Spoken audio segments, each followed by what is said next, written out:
Andrew Helms and Matt Pence wrote Own Goal, the inside story of how the US men's national team missed the World Cup.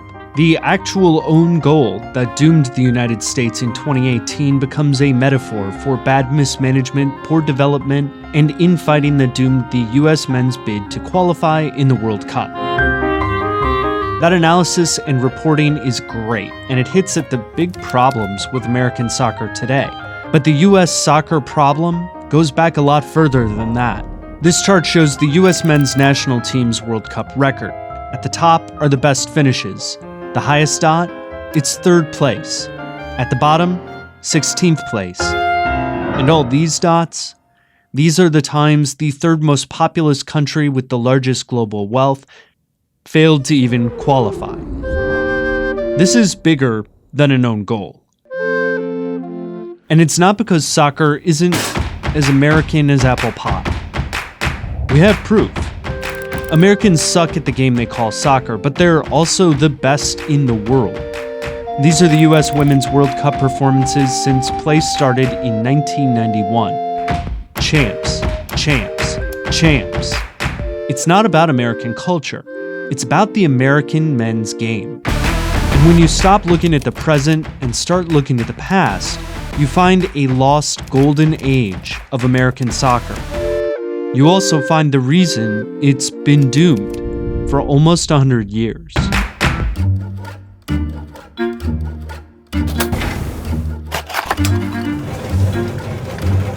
In 1926, 46,000 Americans crowded into a Manhattan stadium to see Hakoah, an all-star European soccer team, lose to Americans.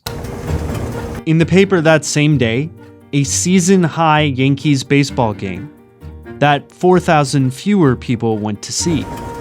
The 1920s was American soccer's golden age, but to understand it, you have to go even further back. In the 1860s, soccer and rugby existed on a bit of a continuum. People played a little bit of everything. In 1863, rules were finally established in England to build a game that played more like the soccer we know. The US diverged from the English soccer game with the first Harvard-Yale football game, which would quickly turn into American football. Until then, Ivy League colleges had played a more soccer-like game, but Harvard challenged Yale to a rugby-style game they'd learned from McGill in Canada. That game was a hit, and Ivies like Princeton quickly picked it up. That was the first split between European and American football culture. By 1905, soccer was still being tested in America as college football took off. But the tragedy of World War I slowed down European sports culture. In the 20s, America started catching up in soccer. In 1925, for example, when Cincinnati built a new stadium, they assumed baseball and soccer would both be part of the mix. Americans even stole British and Scottish talent, enticing players for the coming international sport. English stadiums had the biggest crowds, but the US was part of the growing international audience for the sport. The 20s saw a formidable soccer presence in the US, with big attendance numbers. That development helped America score a 3rd-place finish in the World Cup in 1930. But that was the beginning of the end. American soccer always had a weird structure, with a league, the ASL or American Soccer League, and a governing association, the USFA, or United States Football Association. The USFA was American soccer's liaison to FIFA and the international community. The USFA and ASL had a long feud that was resolved one day only to pick up again the next. The ASL wanted to change soccer rules and add ideas that were uniquely American at the time, like substitutions and a penalty box. The USFA didn't. Not clear enough? Just look at the names. These two organizations couldn't even agree on what to call the game. And this is what happens when acronyms take over your sport. FIFA's at the top. They threatened to kick out the USFA because the ASL was recruiting those European players. FIFA didn't like that at all. USFA agreed to sanctions. ASL got mad and pulled out of a big USFA tournament. 3 ASL teams went over and played anyway, which got them kicked out by the ASL.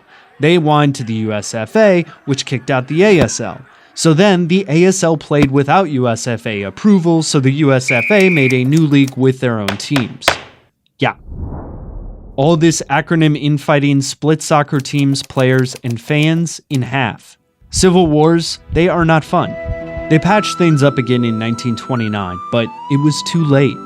The Great Depression hit the financial system, and teams were already weakened. The Depression forced many of them to fold.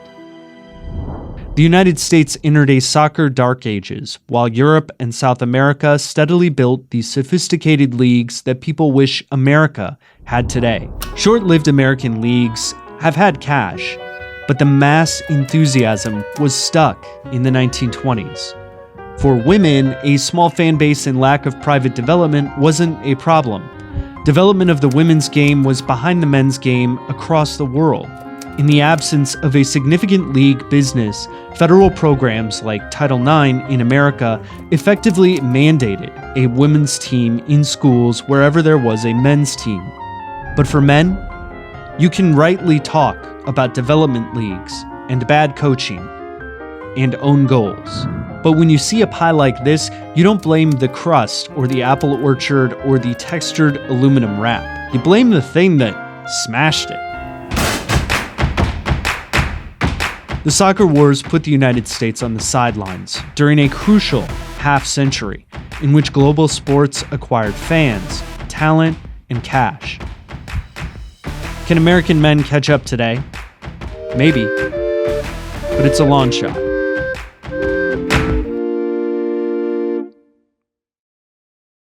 So, if you want a slightly less depressing look at American soccer, check out this video from our friends at SB Nation. They chronicled the historic 1999 U.S. women's national team victory. It's pretty amazing. I'm gonna take a shower now.